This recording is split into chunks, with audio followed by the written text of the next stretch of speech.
발라변자지에 아사인 무수하고 하수변자지에 갈살인 무수로다. 박강줄이 옆에 앉아서 굶어 죽은 이가 무수히 많고 큰 물가에 앉아서 목말라 죽는 이도 헤아릴 수가 없도다. 다나 천년선사에게 어떤 납자가 찾아왔습니다. 어디에서 오셨는가? 산 아래에서 왔습니다. 밥은 드셨는가? 네, 먹었습니다. 이에 선사는 다시 물었습니다. 그대에게 밥을 준 이가 안목이 있던가? 이 말에 대하여 그 납자는 묵묵부답이었습니다. 당나라 다나 천년선사는 어린 시절 사서상경을 열심히 익혔습니다. 과거에 응시하기 위해 장안으로 가는 길에 객사에서 주막집에서 하룻밤 묵게 되었습니다.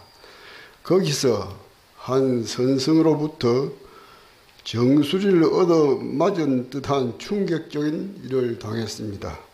관리가 되기 위한 과거보다는 부처가 되기 위한 과거가 더욱 훌륭하다는 말을 들었기 때문입니다. 성근이 있었는지 그 자리에서 발심하여 과거장으로 가던 발길을 돌려 선불장으로 향했던 것입니다.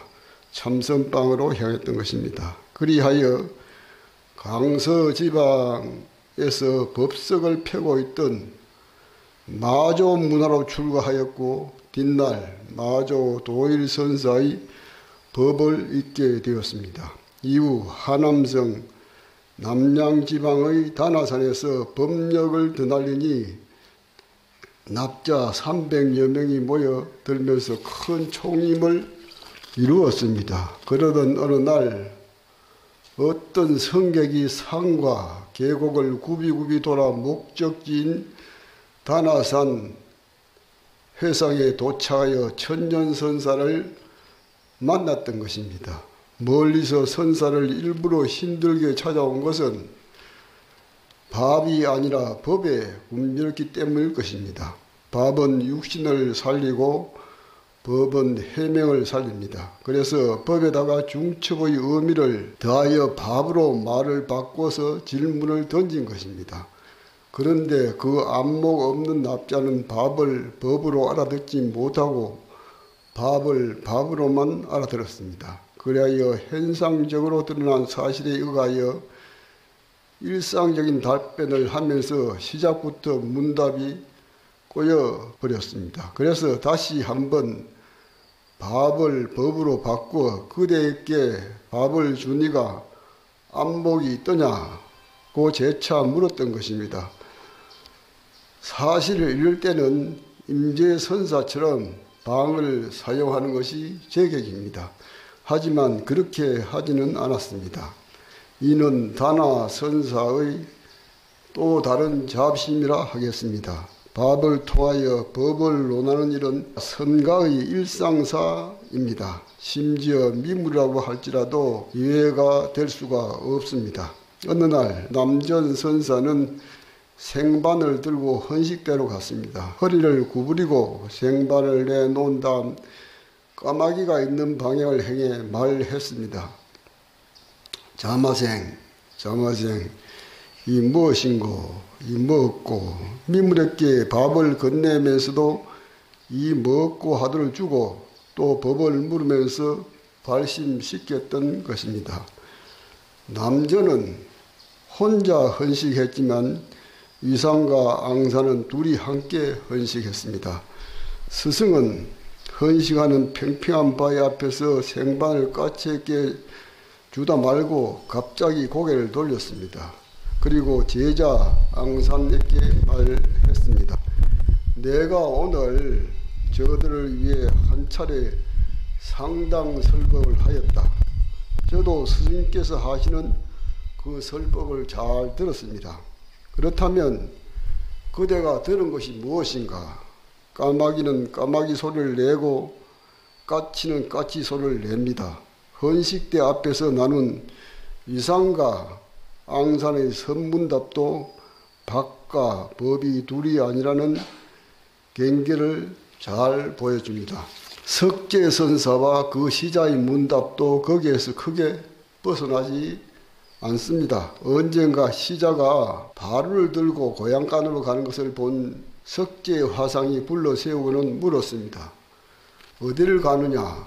고향간에 갑니다. 내가 어찌 그대가 고향하러 가는 것을 모르고 불렀겠느냐?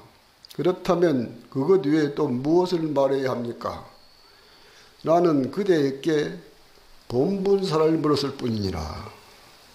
본분의 일이라면 역시 식당에 가서 밥을 먹는 일입니다. 과연 나의 시자로다. 밥 먹는 일을 주변사로 만들면 밥은 밥일 뿐이지만 밥 먹는 일을 본분사로 만들면 밥은 그대로 법이 됩니다. 불법의 큰 뜻은 결코 멀리 있는 것이 아닙니다.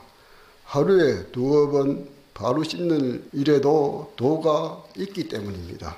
다나 천년선사가 찾아온 납자에게 밥을 먹었다고 하니 밥을 준 이가 안목이 있는지를 물었다는 깃반 구한 화두는 뒷날 장경혈응과 보복 종절의 문답으로 등장하여 다시 거량됩니다.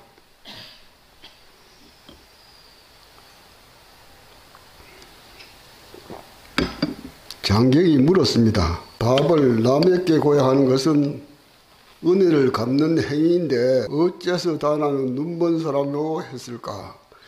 이에 보복이 대답했습니다. 밥을 준 자도 얻어 먹은 자도 모두 눈먼 사람일 테지.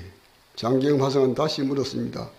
있는 힘을 다해 수행해도 오히려 눈먼 사람이 되는 것인가? 그러자 보복이 말했습니다. 그렇다면 내가 눈먼 사람이란 말인가?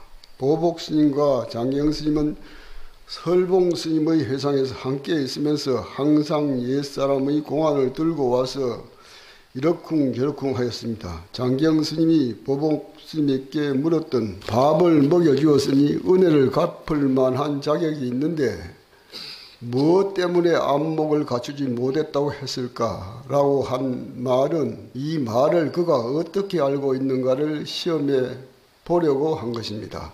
이에 보복 스님은 베푸는 사람이나 받는 사람이나 둘 다 눈먼 놈이다 하였는데 여기에서는 오직 기원에 딱 들어맞는 일만 논의하였으니 이 안에 몸을 벗어날 길이 있었습니다.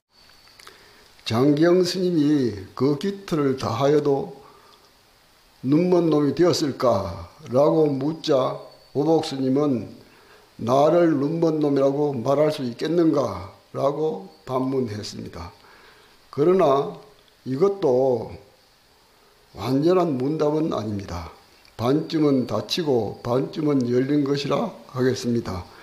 그래서 이 거량을 점검하던 원호 극근선사는 그 기틀을 다하여도 눈먼이가 되었을까라고 말할 때 그에게 이 눈먼 놈아 라고 대갈 일성했다면 이후의 모든 잔소리를 면할 수 있었을 것이라고 했던 것입니다.